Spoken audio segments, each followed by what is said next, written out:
You are walking through a dense forest. Every plant you see is a potential meal or a death sentence. Our ancestors lived on this razor's edge for millions of years, and the only reason you are alive today is because they possessed a secret code of survival. This is the story of how humanity learned to distinguish poison from food. It is the story of how our survival instinct became our greatest intellectual achievement. Rewind to 3 million years ago. Early hominids like Australopithecus were opportunistic eaters. They scavenged, they hunted, but mostly they relied on plants. The problem?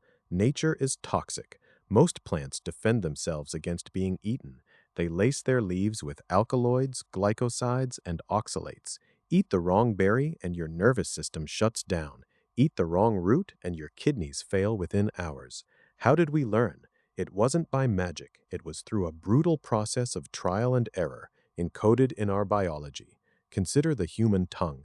We have taste receptors for 5 basic categories: sweet, salty, sour, bitter, and umami.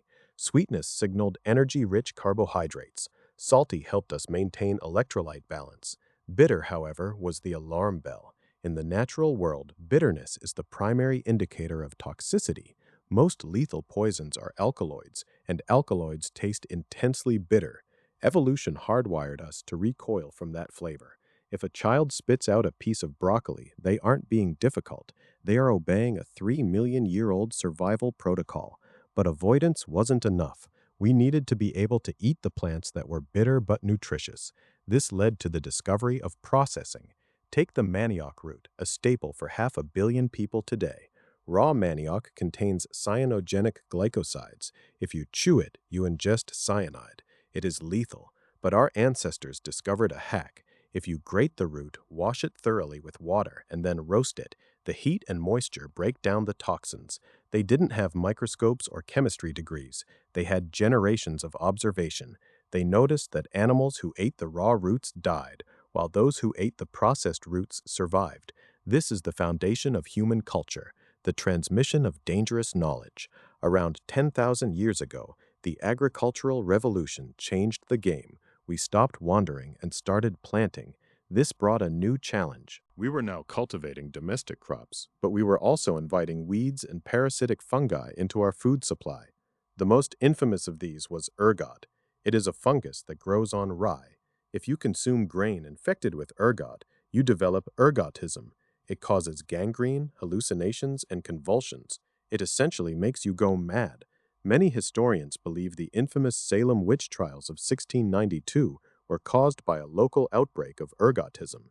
Teenage girls suffered from seizures and spectral visions, not because of supernatural forces, but because of a parasitic fungus in the rye flour.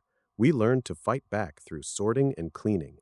We developed winnowing, where we threw grain into the air so the wind would blow away the lighter, toxic debris. We built granaries to keep crops dry because moisture breeds the fungi that poison us. By the time we reached the mid-18th century, we began to use the scientific method to codify this knowledge. In 1785, a French chemist named Antoine Lavoisier helped standardize food chemistry. We started identifying specific compounds. We stopped guessing and started testing. But even with modern science, we still face the same fundamental biological constraint. We are still the creatures who are afraid of the bitter taste. We are still the creatures who require fire to break down the chemistry of our food. Think about the modern kitchen. A coffee bean is toxic until it is roasted and brewed. A kidney bean is dangerous until it is boiled. Even the humble potato is a member of the nightshade family. It produces solanine in its green parts, which can be poisonous. We treat, we boil, we ferment, and we roast. Every meal you have ever eaten is a triumph of engineering. You are consuming the fruits of a labor that started in the Pleistocene era. We often think of technology as silicon chips and space rockets, but the most sophisticated technology we ever developed is the recipe. A recipe is a set of instructions for survival.